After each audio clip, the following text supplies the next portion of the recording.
aman. Tuh, nampak muka saya full. Duduk lawan. Sabar. Tutup dulu laptop. Nanti salah-salah.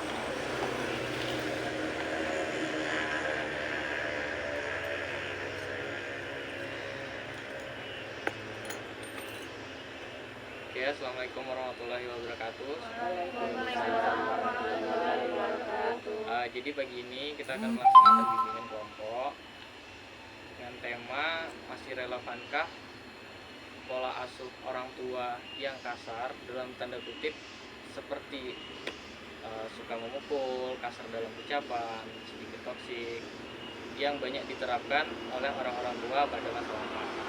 Oke, itu pembahasan kita, dan karena ini adalah bimbingan kelompok yang memakai tema tugas, jadi saya harap teman-teman sekalian dapat memahami bahwasannya semua yang akan kita bahas nanti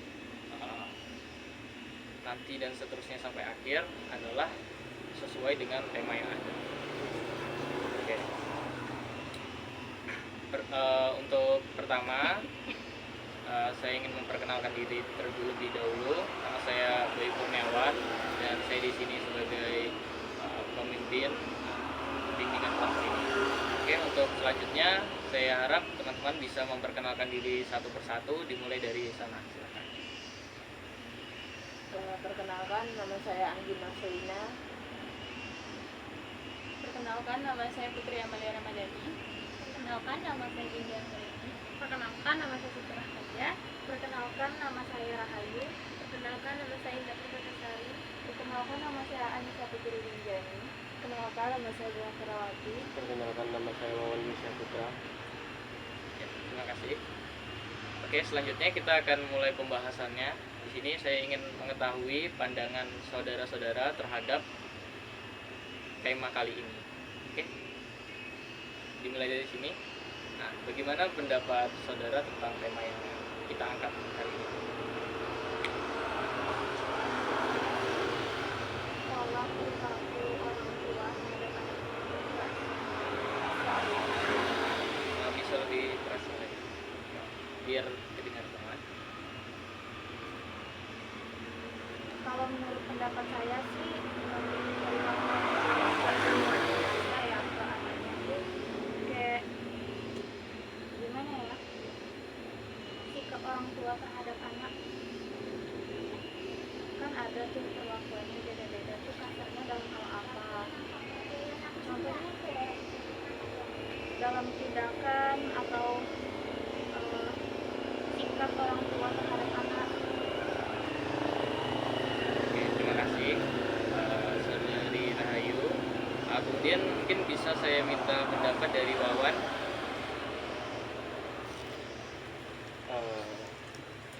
Menurut saya Ya, untuk relevansi kasar itu masih sedikit normal untuk zaman sekarang, tapi ada batasan-batasan tertentu yang memang tidak boleh dilakukan oleh orang tua untuk zaman sekarang, karena zaman dulu dengan zaman sekarang itu sedikit berbeda dari kualitas anak-anaknya ini.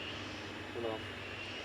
baik, kita sudah dapatkan 2 poin di sini dari Rahayu dan dari Wawan,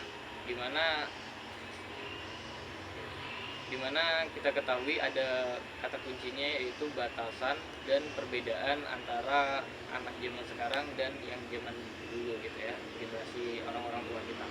Oke, sekarang saya ingin sukarela teman-teman memberi pendapat bagaimana batasan-batasan yang tidak boleh dilanggar oleh orang tua saat mendidik anak. Silahkan, siapa aja, boleh angkat tangan terlebih dahulu. Seperti ada kan orang tua ngajarin anak pas saya pulang sekolah tuh belajar mandiri di rumah sama orang tuanya. Anak itu tidak mengerti, itu tidak boleh kayak ditampari itu kayak, kan zaman dulu kayak nggak ngerti, kayak bodoh banget gitu ditampar gitu kan. Karena sekarang mungkin nggak boleh gitu, kayak dijelasin pelan-pelan saja itu. Oke, ada yang lain bagaimana?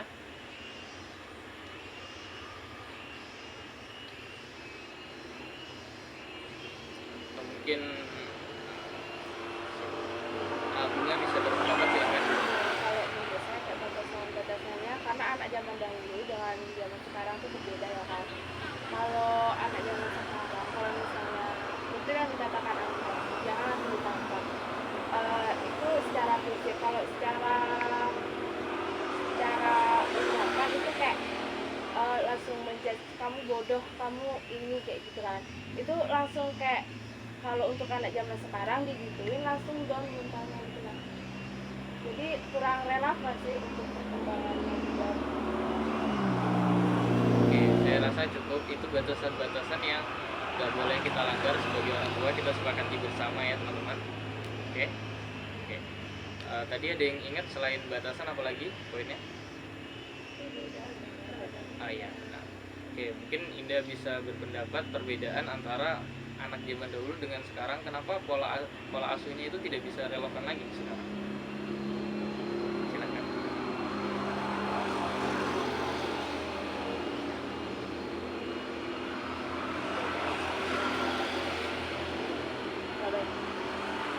Silakan Anggi terlebih dahulu. Anak zaman dahulu kenapa orang tua bisa gitu, karena kayak dibilang kamu bodoh, kamu ini, mereka tuh apa ya biasa aja gitu. Kalau anak zaman sekarang kan langsung down, langsung gimana gitu ya rasanya gitu. Kayak anak zaman dulu tuh kayak bisa menerima. Kalau anak zaman sekarang tuh kayak langsung dibilang kamu bodoh, kamu ini, pasti langsung down, pasti langsung diem mikirin gitu. Oke, kira-kira setelah kita dengar pendapatnya Anggi, apa sih pendapat saudara-saudara tentang anak-anak ini? Kenapa padahal cuma zamannya saja yang berbeda, anak-anak tetap aja anak-anak, kenapa bisa mental anak zaman dahulu dengan pola asuh yang seperti itu masih tetap kuat, tetapi dengan pola asuh seperti itu juga anak-anak zaman sekarang nggak bisa mengimbangi atau malah bisa down kalau kata Anggi tadi ya. Oke, mungkin bisa berpendapat Cici. Kalau menurut saya sih, kalau zaman dahulu ya kan informasi susah didapatkan, itu yang pertama. Yang kedua, apa yang kita inginkan itu tidak semudah apa yang kita raih, kita dapatkan susah. Tapi kan kalau zaman sekarang kita bisa lihat informasi di mana-mana pun juga bisa kita lihat. Anak kecil sekarang udah bisa main gadget, udah dapat informasi di mana, udah bisa main TikTok, ini itu kan. Kalau zaman dulu kan istilahnya itu nggak ada. Kita mau nyari internet aja itu susah, megang HP pun nonton video-video aja nggak bisa, cuma bisa teleponan atau SMS-an. Itu sih menurut saya, tergantung ini zamannya, ini kan zamannya semakin maju, jadi hal apapun mudah dicari. Menurut saya seperti itu. Oke, terima kasih Cici. Kemudian mungkin bisa berpendapat aja. Ya, silakan. Sebenarnya benar kata Cici tadi ya, karena sekarang zamannya itu udah maju banget, terus banyak banget informasi yang bisa diraih sama anak-anak, dan anak-anak zaman sekarang tuh udah aware sama yang namanya mental health. Jadi mereka udah melek gitu loh. Jadi ketika mereka diperlakukan kasar, mereka tahu kalau itu tuh salah. Jadi mereka merasa kayak seharusnya aku nggak diginiin nih, karena mereka udah paham dari TikTok, banyak banget parenting yang bisa didapat dari Instagram. Jadi mereka udah tahu nih yang dilakuin sama orang tua tuh salah. Jadi mereka merasa kayak harusnya nggak kayak gini. Mungkin itu dari saya sih. Oke, terima kasih Anissa. Oke, kemudian ini kita sudah membahas tentang anaknya gitu ya. Bagaimana sih kalau dengan orang tuanya? Apakah orang tua ini nggak dapat porsi pengetahuan parenting yang baik atau bagaimana gitu kan? Atau ada pendapat lain dari saudara-saudara sekalian? Siapa aja yang mau berpendapat, saya buka kali ini. Silakan.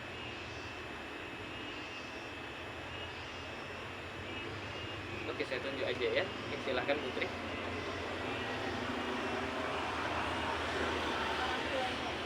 Iya, dari sudut pandang orang tuanya. Kenapa sih dengan orang tua ini kok masih ada yang menerapkan konsep ini? Atau kenapa sih dahulu itu orang memakai pola asuh yang seperti ini? Gitu? Mungkin karena zaman dulu orang tua itu biasanya seperti itu sama orang tuanya. Jadi dia mengikuti pola asuh dari orang tuanya itu. Ya, silakan Dinda, pendapatnya. Mungkin dalam pola asuh orang tuanya nih kayak nganggap dia nih, berarti orang tuanya nih egois, nah memikirkan dia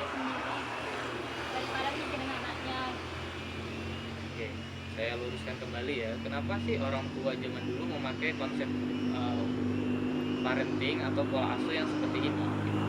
Silakan Rahayu, saya ingin mendengar pendapat kamu. Kalau menurut saya sih orang tua zaman dahulu itu menggunakan konsep yang gimana ya, kasar gitu terhadap anaknya. Kan mungkin mereka dapat pengalaman seperti itu juga dari orang tuanya. Terus zaman dulu tuh kayak anak-anaknya kalau dikasih tahu secara kasar tuh yang mungkin memang benar mereka anak-anak itu patuh dengan apa yang dikatakan orang tuanya. Oke, itu dampaknya ya teman-teman. Kemudian masih di orang tua zaman dahulu, apakah ada pengaruh lingkungan yang menyebabkan orang tua ini menjadi seperti ini? Atau ada pengaruh lingkungan yang membuat anak ini lebih kuat daripada lebih kuat secara fisik dan mental sehingga sanggup-sanggup saja dengan pola asuh yang seperti ini? Ya, silakan Wawan. Ya, kalau zaman dahulu Bisa lebih kuat lagi Pak. Ya. kalau di zaman dulu belum ada yang namanya handphone atau segala macam, jadi anak-anak itu lebih aktif bermain keluar bersama teman-temannya, jadi secara mental lebih kokoh, lebih terbangun dibanding dengan anak-anak sekarang yang lebih sering rebahan, main TikTok, scroll IG, Instagram atau segala macamnya yang membuat mereka itu introvert atau takut untuk berinteraksi dengan dunia luar gitu sih. Oke, ada yang mau menambahkan? Siapa aja boleh, silakan. Silakan. Kalau menurut saya sih kalau zaman dahulu itu kan ada peperangan ya, jadi anak-anak kecil tuh kalau melihat peperangan tuh udah biasa, maksudnya itu udah keras gitu kan. Mungkin menurut saya sih itu karena zaman dahulu melihat peperangan itu terkadang anak-anak itu udah biasa nih lihat ayahnya atau keluarganya itu dipukul atau dia tuh udah biasa karena dia udah sering melihat pas waktu peperangan. Tapi kalau mungkin zaman sekarang kan peperangan sudah tidak ada lagi, udah damai, misalnya di dekat lingkungan kita udah damai. Jadi kita melihat suatu hal yang kasar itu tuh merupakan suatu yang tidak baik untuk dilihat gitu. Kalau zaman dulu kan mungkin orang tuanya tiba-tiba ditarik oleh penjajah, itu dia udah berperilaku ya udah oh sudahlah gitu. Nah kalau zaman sekarang kan udah nggak ada lagi gitu. Jadi lingkungannya memang mendukung untuk menerapkan parenting seperti itu. Oke, itu dari sudut pandang orang tua yang zaman dahulu. Gimana kalau orang tua zaman sekarang? Kenapa masih ada yang memakai konsep ini? Atau apa sih alasan yang mau mengharuskan atau mewajibkan jenis parenting yang seperti ini harusnya kita tinggalkan? Oke. Bisa dari Aca terlebih dahulu. Mungkin di orang tua zaman sekarang ya masih banyak yang melakukan parenting seperti ini karena masih tabu atau masih kurangnya pelajaran parenting yang mereka dapat sebelum mereka menikah. Biasanya diharuskan sebelum menikah itu kita udah mempelajari nih apa aja konsep-konsep parenting, apa aja yang harus kita pelajari biar pola asuh seperti ini tuh nggak kita terapkan ke anak. Tapi masih banyak orang-orang tua zaman sekarang yang mikir parenting itu bukan hal yang harus dilakukan. Jadi orang tua punya pola pengasuhan masing-masing, jadi ya balik ke diri aja sendiri. Oke, terima kasih. Saya mau minta dong pendapatnya Bunga bagaimana? Kalau menurut saya ya orang tua pastinya nggak mau anaknya terjerumus ke dalam hal-hal negatif. Nah untuk zaman sekarang tuh banyak sekali gitu aksi-aksi kayak kenakalan remaja tuh, jadi orang tua nih was-was atau waspada terhadap anak ini karena anak sekarang tuh mudah diprovokasi baik dari sosial media ataupun secara langsung, sehingga orang tuanya berpikiran kalau misalnya dia udah keras anak tuh udah akan nurut. Saya luruskan ya, provokasi di sini maksudnya suka ikut begitu ya. Ya. Baik, Indah bisa beri tanggapan atau sanggahan terhadap pendapat teman kamu yang dua ini. Silakan. Tergantung sih, terus dia tuh kayak nengok anaknya dulu kayak gitu. Nah kalau misalnya anaknya di rumahnya udah nakal, terus di luar nakal, pastilah orang tuanya tuh jadinya tuh kayak kasar sama dia gitu, karena dapat dari omongan pandangan orang kan kalau bahwa anak dia tuh di luar nakal sedangkan di rumahnya tuh tidak. Jadi dia menerapkan parenting kayak zaman dulu. Ya, yang lebih keras gitu ya. Oke, terima kasih. Kita udah bisa simpulkan dari sudut pandang anaknya dan sudut pandang orang tuanya tentang gimana sih parenting. Tapi saya punya satu masalah yang ingin bisa kita diskusikan mungkin, yaitu bagaimana sih caranya bila memang parenting ini salah, gimana sih caranya untuk memberikan edukasi kepada orang tua untuk berubah. Nah, dalam artian orang tua ini sebelumnya sudah menerapkan pola parenting yang seperti ini yang kita sepakati bersama sebagai ini adalah parenting yang tidak baik gitu ya. Nah, gimana sih caranya supaya parenting orang tua ini mendapat edukasi yang cukup gitu. Mungkin bisa dari Dinda terlebih dahulu, silahkan Dinda. Mungkin di orang tuanya ini bisa belajar gimana sih ngurusin anak yang baik, tidak harus kasar kepada anak gitu, memberikan perhatian kepada anak untuk biar anak ini tidak nakal di luar gitu, seperti itu. Oke, Anggia ada yang mau ditambahkan? Mungkin begini, kan pola asuh orang dulu kan keras, ada baiknya ada tidaknya. Sebagai orang tua pasti bisa memilah-milah mana yang bagus untuk diterapkan kembali, mana yang tidak. Jadi si orang tua itu bisa mencari informasi gitu, mana bagusnya mana tidak untuk anak, untuk mentalnya anak ini bagus apa enggak. Iya, silakan sini. Kalau menurut saya sih orang tua itu pasti mengerti anaknya, pasti tahu anaknya itu gimana, atau pasti tahu ya orang tua. Gimana kan dari kecil sampai besar kan orang tua yang mengasuh. Yang paling penting sih menurut saya diskusikan dulu terhadap kepada anaknya. Anaknya lebih mau bagaimana, lebih keras kah, bagaimana? Karena kan kita kan mendidik anak kita untuk anak kita masa depan, tak bertahan tidak di masa depan. Jadi kalau menurut saya sih diskusikan dulu pada anaknya, jangan langsung menetapkan saya mau pola ini terus tiba-tiba anaknya jadi ngungkang gitu kan, itu kan juga nggak baik.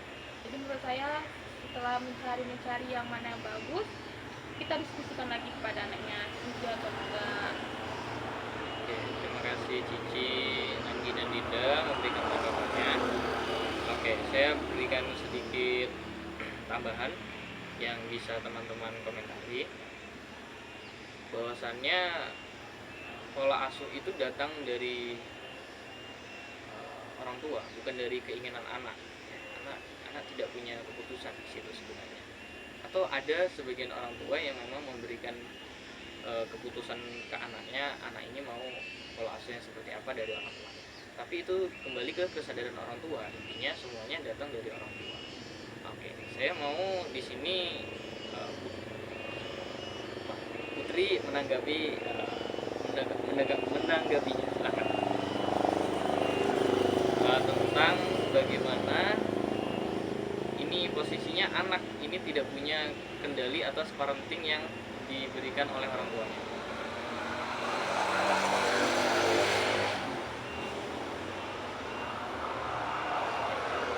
Oke, mungkin Aceh bisa bantu terlebih dahulu. Pertanyaannya, pembahasannya mengenai ini anak tidak punya kendali tentang parenting yang diberikan orang tuanya. Artinya semua parenting itu kan berasal dari orang tuanya, bukan dari anaknya pasti.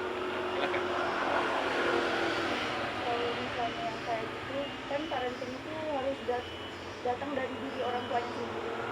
Anak kan nggak punya hak atau apapun untuk, bukan nggak punya hak ya, lebih haknya tuh lebih ke orang tua. Kalau orang tuanya punya kesadaran diri untuk mengubah pola asuh yang lebih baik lagi, mungkin sekarang ini banyak banget yang dinamakan dengan kelas-kelas parenting nih, mulai dari offline atau online, banyak banget yang membuka kelas-kelas parenting. Kalau misalnya orang tuanya emang mau mengubah pola asuh ini menjadi lebih baik, orang tua bisa tuh ngikutin kelas-kelas parenting kayak gitu dan menerapkan mau pola asuh yang kayak gimana atau yang baiknya kayak gimana, itu datangnya dari orang tuanya sendiri. Kalau orang tuanya nggak ada kesadaran buat berubah, ya susah juga.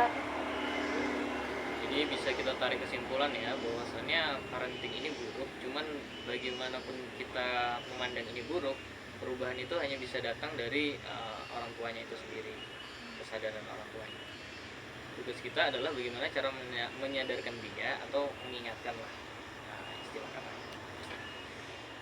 Oke, saya ingin saudara-saudara untuk menyimpulkan sebelum kita melanjutkan ke hal yang lainnya. Selama beberapa menit ini bahasan kita, saya ingin saudara untuk menyimpulkan apa yang saudara dapat dan apa yang bisa saudara tanggapi. Oke, dimulai dari Wawan. Silakan Wawan. Ya, jadi menurut saya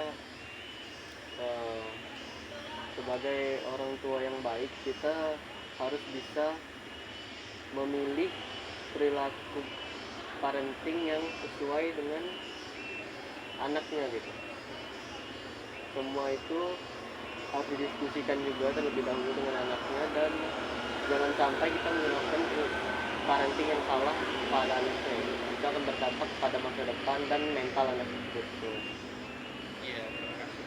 Oke, selanjutnya.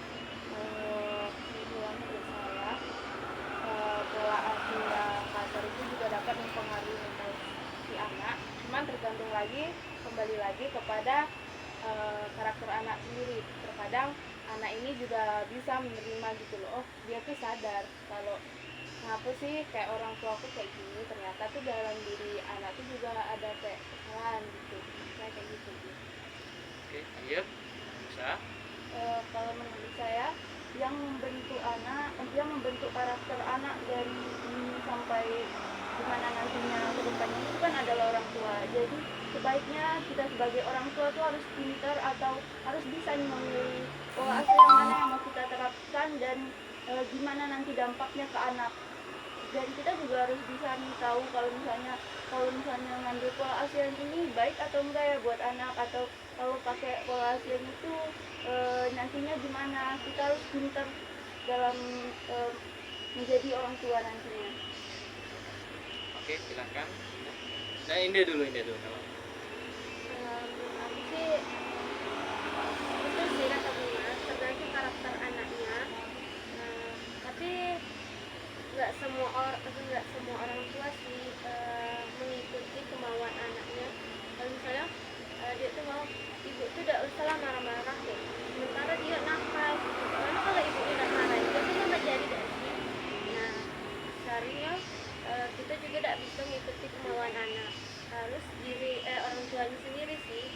Tapi kembali lagi lah, kalau orang tuanya mau, kita bisa juga ngatur orang tuanya gitu lah, atau kemauan orang tuanya sendiri untuk ikuti kemauan anaknya. Jadi mau kayak mana anaknya nakal di luar, di dalam rumah itu udah pilihan dia sih. Oke, silakan Rahayu. Kalau menurut pendapat saya sih di sini orang tua tuh berperan penting ya dalam mengurus anaknya. Orang tua harus tahu gimana cara pola asuh anaknya ini yang benar tuh gimana. Kita harus melihat karakter anaknya lagi, dia benar kata Bunga tadi. Dalam hal itulah kita harus sebagai orang tua tuh harus sadar bagaimana sih cara menerapkan pola asuh yang benar terhadap anak. Jadi masih bisa relevan dengan kadar yang pas gitu ya. Silakan Cici. Kalau menurut saya sih benar sih perkataan Wawan sama Bunga. Itu tergantung anaknya lagi gimana. Terkadang kan ada anak yang kalau bisa dibilang tuh emang nakalnya emang nakal banget, tak mungkin lah kita kasih kalau nakal tuh gak kita marahin, tapi kita marahin kan biar anak tuh ngerti mana yang salah dan benar. Jadi tergantung karakter anak itu lagi seperti apa dan bagaimana kita menentukan pola asuhnya. Silakan. Menurut saya sih pola asuh yang baik itu bukan apa sih anak ini, apa sih yang anak ini, maka kita harus meningkatkan yang baik, maka terjadi pola asuh yang baik. Terima kasih. Silakan Putri. Kalau menurut saya sih itu tergantung dari orang tuanya lagi. Kita harus bisa memilih pola asuh bagaimana yang baik untuk anaknya.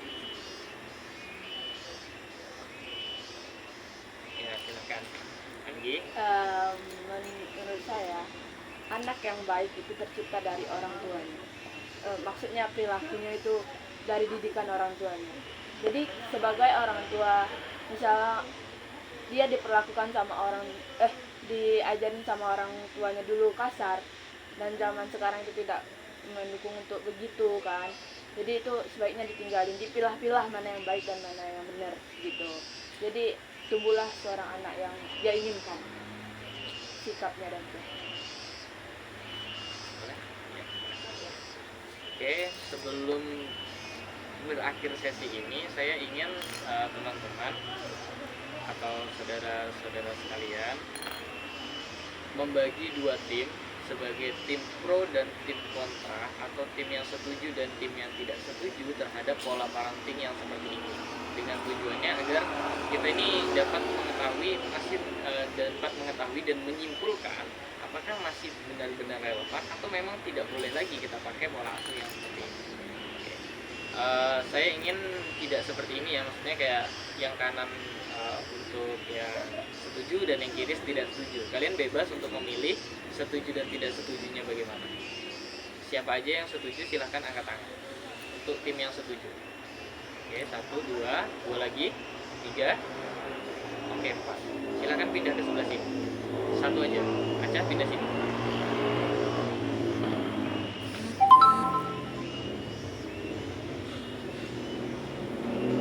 Oke.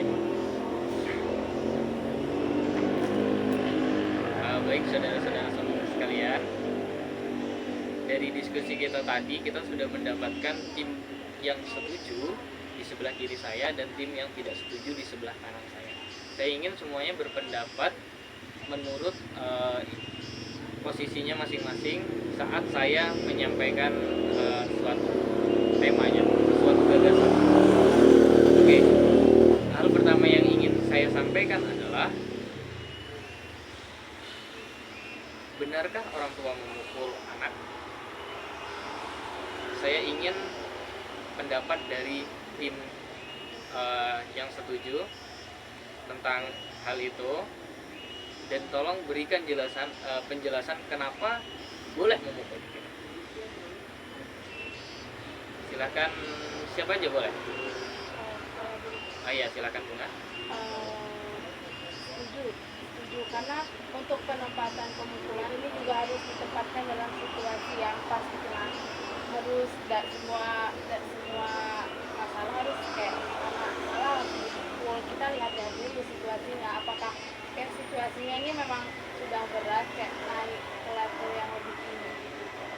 Saya sanggah boleh. Iya, silakan. Itu gunanya. Silakan.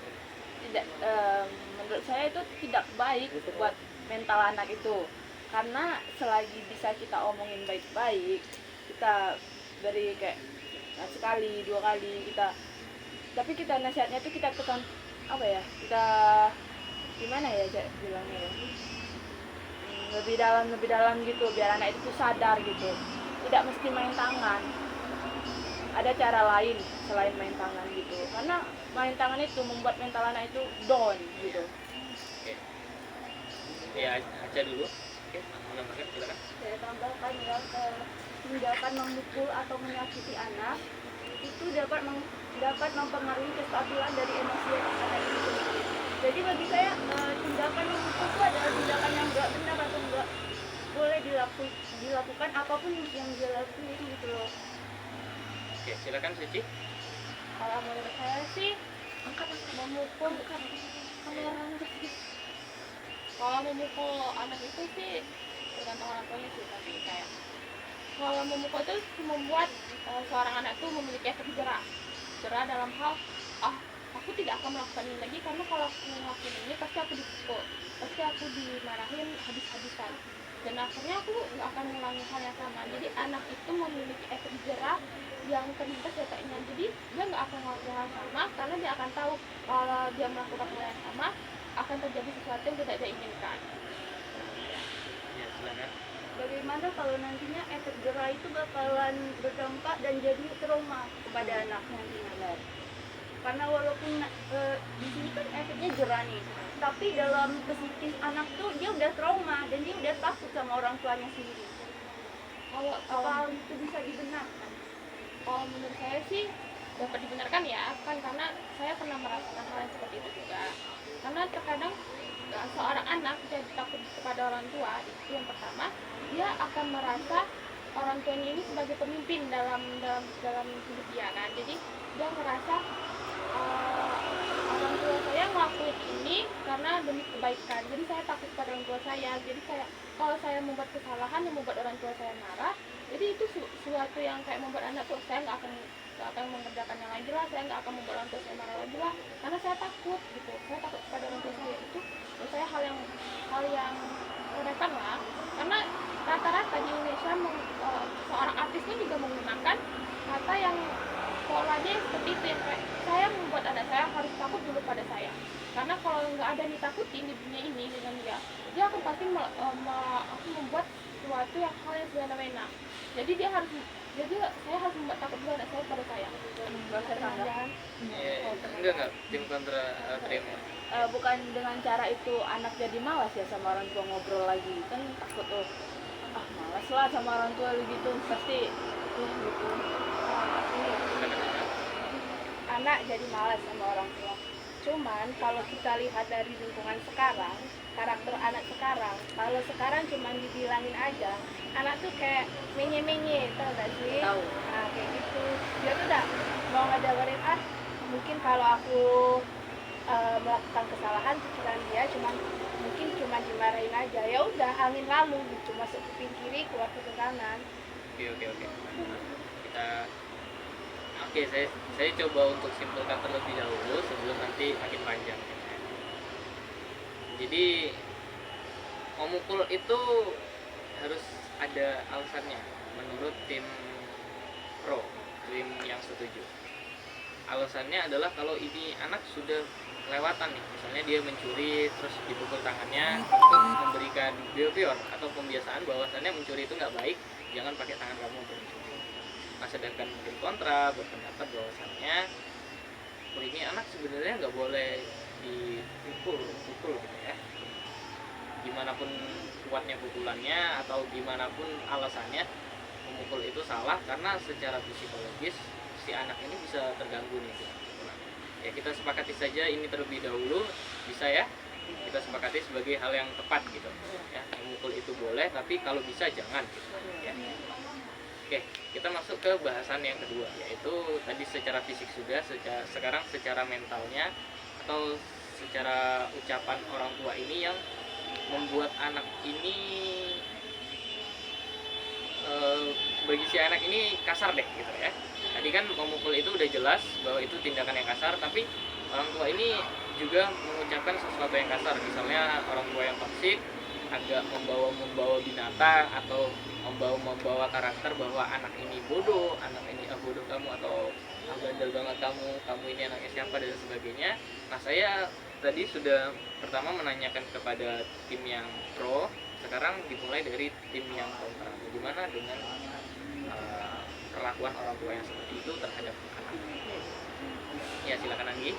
Itu kan tidak bagus. Orang tua yang toksik itu bisa berpengaruh ke anaknya.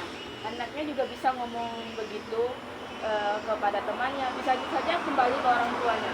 Karena kenapa dia bisa ngomong lagi ke orang tuanya? Karena ibu aja ngomong gitu, masa saya nggak bisa gitu? Kan ajaran dari orang tua itu. Oke. Ada yang mau menambahkan terlebih dahulu tim yang setuju ini? Tim yang kontra ya? Kontra. Ya, tim yang kontra. Oh, tidak ada. Kita pindah ke tim yang pro. Gimana sih tanggapannya?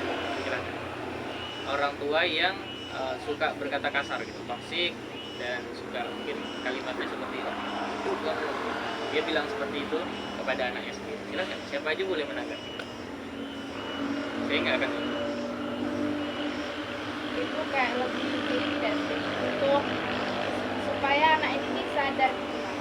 Kadang pengaruh dari lingkungan, kalau kita ambil dari lingkungan, anak-anak dulu sekarang tuh kayak udah dari kecil tuh sering kayak ngomong-ngomong kan bukan dari langsung ke orang tua, tuntutan orang tua. Jadi wajar aja kalau orang tua langsung kayak langsung bilang kamu langsung sudut poin gitu. Nah biar anak tuh lebih sadar gitu kalau dia tuh salah juga gitu.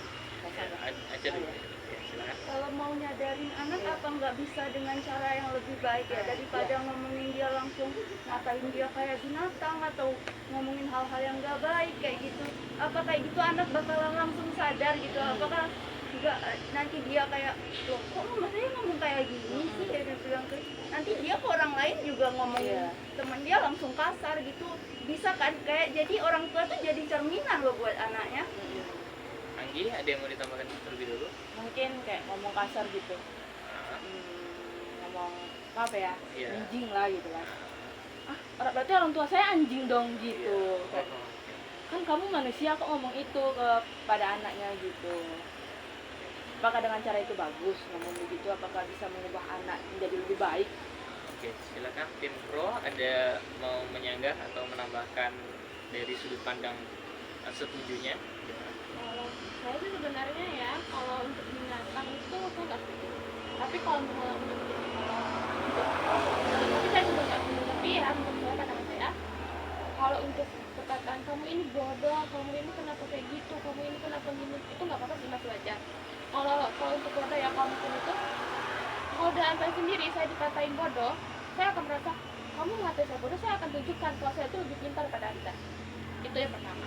Kedua, kalau misalnya orang tua misalnya semakin kayak kamu ini nggak bisa ini ya, kamu ini nggak bisa ini ya, kamu kapan bisanya? Terus saya akan menunjukkan lagi kepada anak saya ini bisa, tapi ada proses yang harus saya jalankan terlebih dahulu. Saya ini ada proses untuk saya menjadi besar. Kamu emang udah besar ya, karena kamu udah ngalami suatu proses, tapi saya masih kecil, saya harus mengalami suatu proses terlebih dahulu.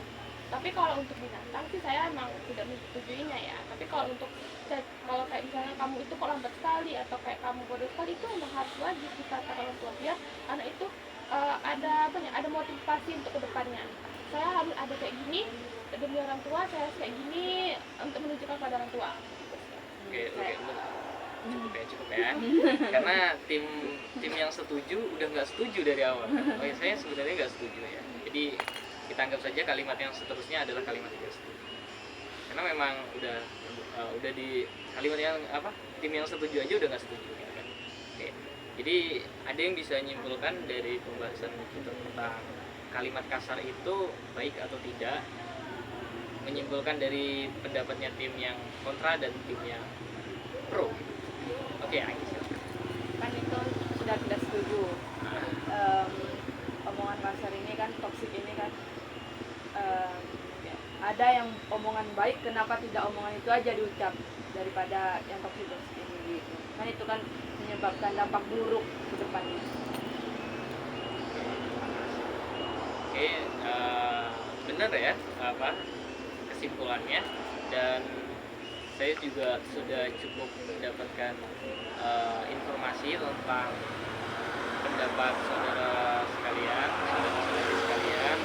tentang bagaimana sih parenting ini masih relevan atau tidak. Dan saya sebagai pemimpin dalam bimbingan kelompok ini, saya akan simpulkan terakhir, dan setelah itu nanti kita perkenalan ulang karena ada tambahan anggota yang baru saja datang ya. Oke, kesimpulannya adalah pola asuh ini masih relevan dengan kadar tertentu, misalnya untuk memberi efek jera terhadap tindakan yang sudah melebihi batas dari sang anak.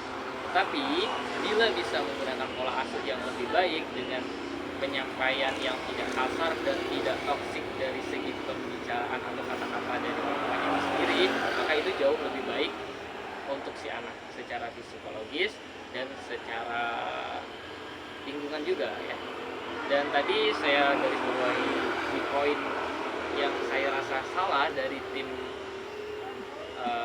pro-nya, yaitu tentang ini lingkungan. Jadi orang tua bisa aja ngikut karena lingkungannya memang seperti itu. Nah, perlu saya garis bawahi bahwasannya pemilihan tempat untuk tumbuh dan berkembangnya anak itu adalah tugas dari orang tua. Yang artinya lingkungan yang buruk itu udah 100% kesalahan orang tua, karena mereka tidak bisa menyediakan tempat untuk berkembang anak yang baik ya. Oke, Oke. Dan saya sangat senang hari ini karena saudara-saudara sekalian bisa speak up atau mengungkapkan pendapatnya, dan yang saya ingat semuanya berbicara di sininya walaupun hanya 1-2 kalimat. Saya sudah cukup senang karena itu juga salah satu tujuan dari bimbingan ini, yaitu menciptakan lingkungan di mana semua orang bisa berpendapat dan berani untuk berpendapat. Oke, saya rasa segitu saja kesimpulannya. Untuk sebelum penutupnya, sebelum saya tutup sesi bimbingan kelompok kita, saya ingin saudara untuk memperkenalkan diri dan memberi satu quotes pada hari ini. Tadi dari Anggi ya? Iya. Sekarang dari Wawan. Silahkan, quotesnya bebas. Bebas. Jadi sebutin nama, dan setelah nyebutin nama, quotes hari ini adalah, terus kalian nggak harus berkaitan dengan tema hari ini. enggak apa-apa. Kalau berkaitan bagus, kalau enggak apa-apa. Perkenalkan, nama saya Wawan Yusofuska. Quotes hari ini adalah main tangan atau kasar itu boleh asal tidak berlebihan.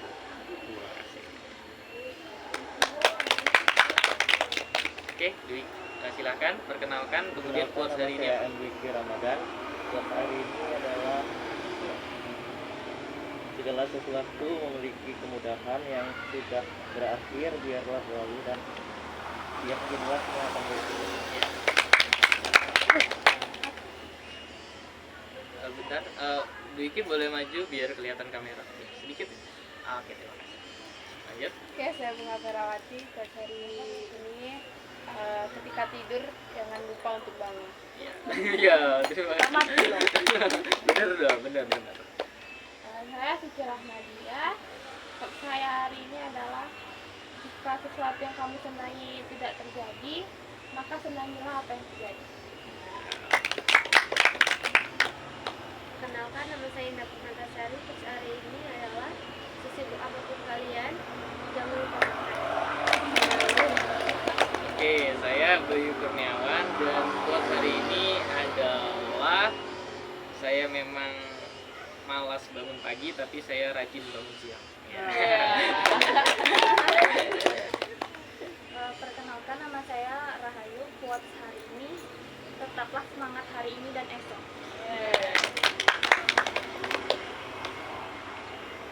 Perkenalkan, nama saya Anissa Putri. Quotes untuk hari ini, anak yang baik tercipta dari orang tua yang baik.